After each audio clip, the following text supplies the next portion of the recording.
আর যার 5 শতক জমি দখল করে রেখে দিয়েছে তার ঠ্যাং ভেঙে ফেলেছে। কথা বুঝতে পারছেন? সে শুধু বলেছিল দুর্বল তো, তার দুটো ভাই দিয়েছে 2 শতক 4 শতক, ওর পাশে তার অন্য জায়গায় সব এরকম হয়তো অ্যাওজ করে তো, এই অ্যাওজই আরো 3 শতক জায়গায় ওর পাওনা ছিল, টোটালটাই কেড়ে নিয়েছে। নিয়ে বলে দিয়েছে এই জায়গায় যেন পা বাড়াস না। বলছে কেন? আমার জন্য আমি পা বাড়াবো? তো কে বলে? এলাকার মোস্তান বলেছে যে এখানে পা বাড়ালে কিন্তু পা থাকবে না, পা ভেঙে ফেলবে। ও বেচারা সেই ভীতির সময় গিয়ে ওখানে দাঁড়িয়েছিল, এলাকার টপার মোস্তান গিয়ে পা ভেঙে ফেলেছে। আমি যখন এই ওয়াজ করছি এরকম সামনে বসে হাও হাও করে কাঁদছে লোকটা। এবং যে মৌলী সাহেবের ইন্ধনে এই মসজিদ নির্মিত হয়েছিল সে মাল গুঁড়ো হয়ে পাশে বসে যাবে।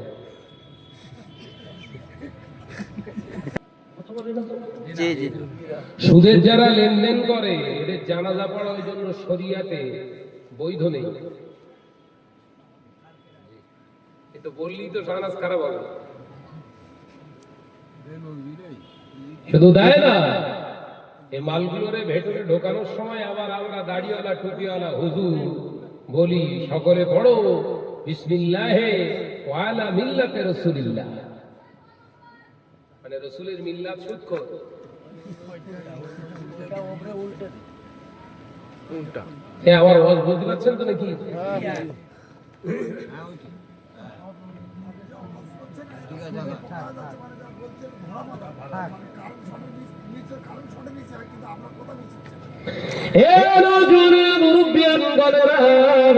ছেলেরা বাচ্চারা পর্দানশীলা মা বোনেরা, আল্লাহ নবী দো জাহানের বাদশাহ হাবিবুল্লাহ নবী জনাবে মুহাম্মদুর রাসূলুল্লাহ সাল্লাল্লাহু আলাইহি ওয়াসাল্লাম পাঁচ জবানে জানিয়ে দিলে ওই সময় বড় বড় বড় বড় বড় বড় নকশাওয়ালা মসজিদ নির্মাণ হবে। ও আমার সাহাবীরা, অথচ মসজিদের আমানত থাকবে না।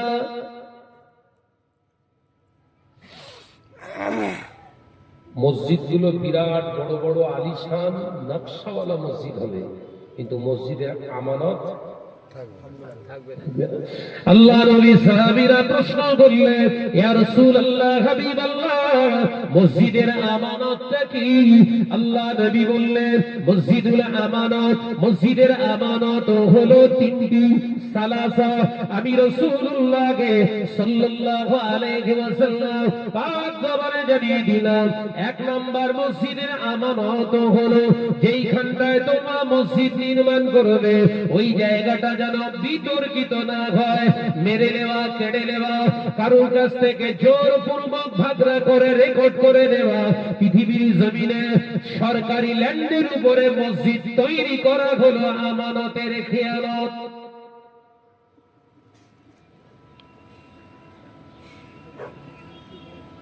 বিতর্কিত জায়গায় মসজিদ তৈরি করার ইসলাম রাইট দেয় না, পারমিশন দেয় না। আর অধিকাংশ জায়গায় আপনাদের মিয়ার ঘেরি সব ঠিক আছে, আল্লাহ করে বহু জায়গা থেকে এরকম রিপোর্ট এসছে, ভাইজা 4 শতক জমিতে দান করা হয়েছে স্বচ্ছভাবে, আর 4 শতক জোরপূর্বক দখল করে তাই তৈরি করা হয়েছে। এখন এইসব ওয়াজ যেই শুরু হয়েছে না, নতুন কমিটির ছেলেরা ওয়াজ শুনে ওদের মনে ভয় ঢুকে গেছে যে মসজিদ চালালেও কিন্তু আযাব হবে। ওরা তখন জমির দলিল বার করে, মসজিদের দলিল বার করে দেখে 4 শতক জায়গায় মসজিদ।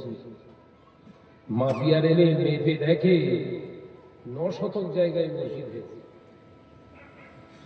যে কটা মুরব্বী বেঁচে আছে যাদের তত্ত্বাবধানে মসজিদ হয়েছিল ওদের জিজ্ঞাসা করছে, চাচা এই মসজিদের জমির দলিলে 4 শতক, মেপে দেখছিস 9 শতক কেন? বলছে আল্লাহর ঘর বরকত হয়েছে।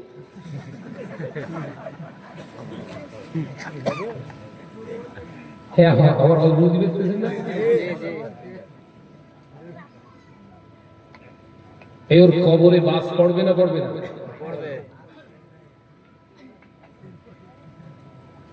এই মসজিদ তৈরি করার ফতোয়া সাধারণত কোনো আপনারা তৈরি করতে পারেন যতক্ষণ না মাওলানা হ্যাঁ না দেয়? কারণ এরকম বাস পড়া মাওলানাই পৃথিবীর জমিনটা শেষ করছে। মসজিদ এমনি তৈরি হয় না, সাধারণ মানুষের ক্ষমতা নেই মসজিদ তৈরি করা যতক্ষণ না কোনো আলেম মাওলানার পাশে না যায়।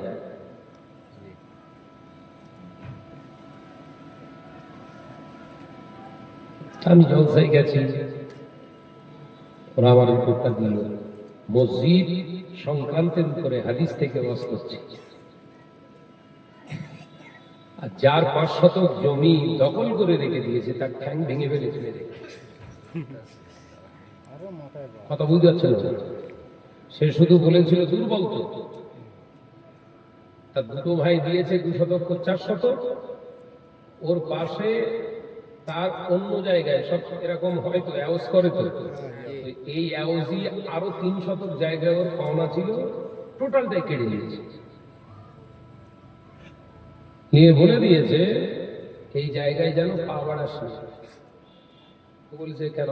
আমার জন্য আমি পা বাড়াবো? তো কে বলে? এলাকার মুস্তান বলেছে যে এখানে পা বাড়াবি কিন্তু পা থাকবে না, পা ভেঙে ফেলবে। ও বেচারা সে ভীতির সময় গিয়ে ওখানে দাঁড়িয়েছিল, এলাকার টপার মুস্তান গিয়ে পা ভেঙে ফেলেছে। আমি যখন এই ওয়াজ করছি এরকম সামনে বসে হাও হাও করে কাঁদছে লোকটা।